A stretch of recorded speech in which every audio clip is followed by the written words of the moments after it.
Well, let's now talk more about COVID management, and to talk about that, we're now joined by public health expert Dr. Matthew Verghese, whose videos on managing COVID through different timelines and watching out for the worrying signs have gone viral. Sir, you so lucidly explained the disease in that video, and it's been shared many times. I've received it so many times from various friends and relatives.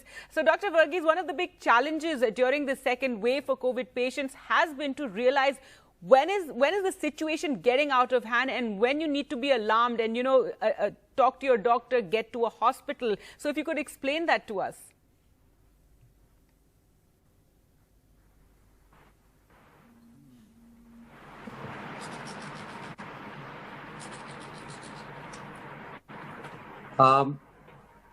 Sorry, I think I've lost the audio. No, we're getting your audio, Dr. Verghese. If you can go ahead and tell us, this is a very crucial aspect during the second wave, especially when you need to accelerate, your worries and go to the hospital.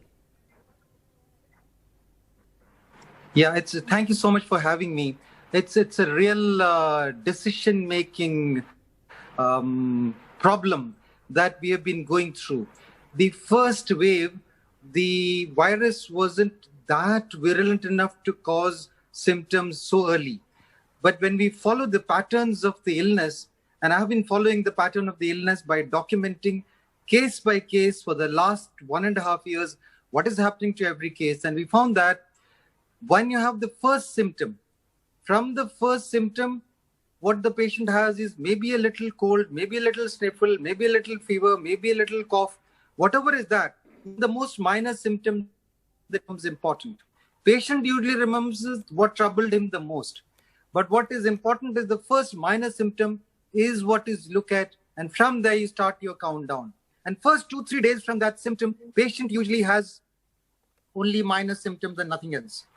After 2-3 days, and that is because of the virus causing viremia and the body trying to fight the viremia by using antibodies that have been generated against the virus. After this, there is a lull in terms of symptoms. The fever comes down, cough settles down a little bit, patient starts feeling better, I'm okay. In 80% of the cases, this stops here and there's nothing more that happens.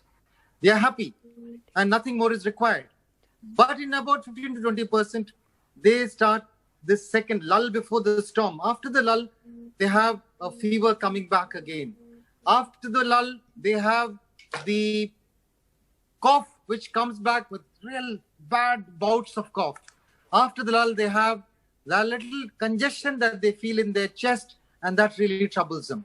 So these three, the most important of this is fever, which is low grade, suddenly becomes high grade. Fever, which went down on the 4th day, 3rd day, comes back at 100, 101. And that is, and another mistake people do is they keep taking paracetamol. Paracetamol puts your fever down, and you may miss that fever that is coming on as the oncoming of the storm. So before the storm hits you, there is a shower, there is a little problem that comes up, and that is usually fever going up, cough becoming bad, and your congestion is what patients describe it. There's a little congestion that is there. I feel a little uncomfortable, but it's not breathlessness. And they all check their saturation at this time. Sir, my saturation is 97%. My saturation is 97%. And they are told to sit at home. They are told not to do anything other than taking that handful of drug that they get from their physicians, which is vitamin B, vitamin C, vitamin D, ivermectin, doxycycline, azithromycin. These 6-7 drugs, all of them get, and that's the end of it. But none of these things can attack the storm that is coming for you. The storm it's an impending storm on the 5th day or on the 6th day. Usually it's 5 plus minus 1. 4th night, if they're having the fever spike, I tell them, don't take crocin, watch for the next day morning. If you're having severe fever of 100 plus, watch out, you're in for trouble, you need to start medicines. And the only medicine that work at this stage are two, the steroids and the anticoagulants. Right. Doctor, now, steroids should not be started in the first 5 days. Right. We'll just get to the steps, but a very important point you made, because so far we've just been talking about measuring your oxygen levels and, seeing your oxygen saturation and only worrying if it goes below 92. But you're saying you actually need to watch out for that fever spiking. You need to watch out for chest congestion. You need to watch out for if you have some kind of a dry cough.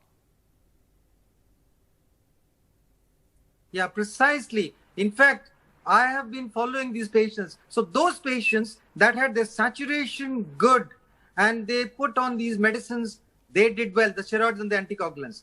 Those patients that waited to get to the hospital, they had a stormy outcome. They went on to intensive care units. Many of them went on to the ventilators and had problem. It is observing these patients, following them up meticulously, I found this difference.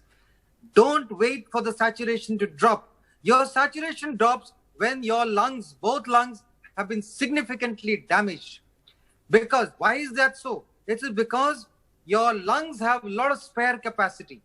And even if a substantial part of your lung is damaged, the spare capacity kicks in to function and maintain that saturation of the digital oxygen sensor to be 95, 96.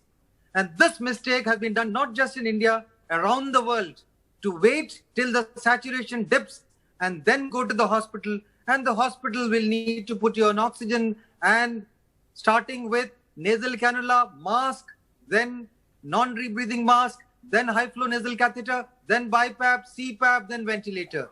The full work. And then if you're really bad, you go on to extracorporeal membrane oximeter, which is known as ECMOs.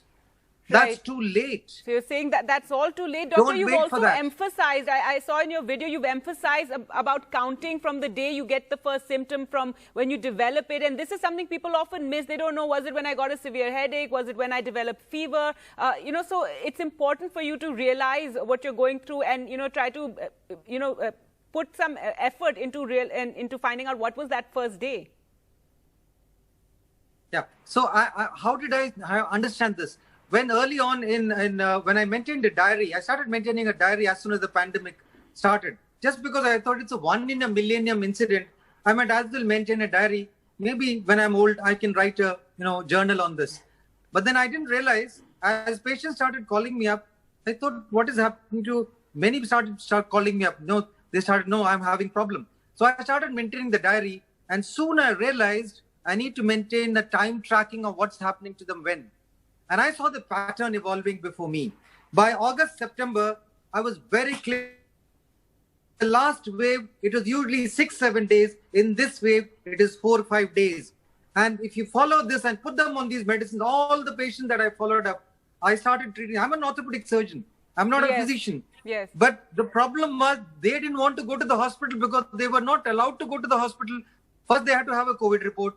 And then they can't enter without the COVID report. Then they have to wait for hours. And they're not sure if they are COVID positive or not. So they are afraid of exposing themselves to the patients around the casualty. Sure.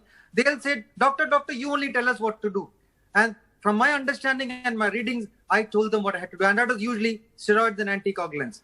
But warn them, never start the steroid too early because you'll prolong your illness, viremia. And there are patients who have been continuing the steroids. No, dangerous. Right. That is why you're having this epidemic of mucormycosis. Absolutely. Continuous steroid use. Right. Starting it too early, continuing it too long, and also a lot of 20% of Delhi people are diabetics, 20%. So in our metro cities, the diabetic percentage is very high, and if they are put on these steroids, their diabetics goes for haywire. So please use it intelligently, get in touch with your diabetologist and take care. Absolutely, and very important point which doctors have been making about the timing of your steroids, and never take them without consulting your doctors.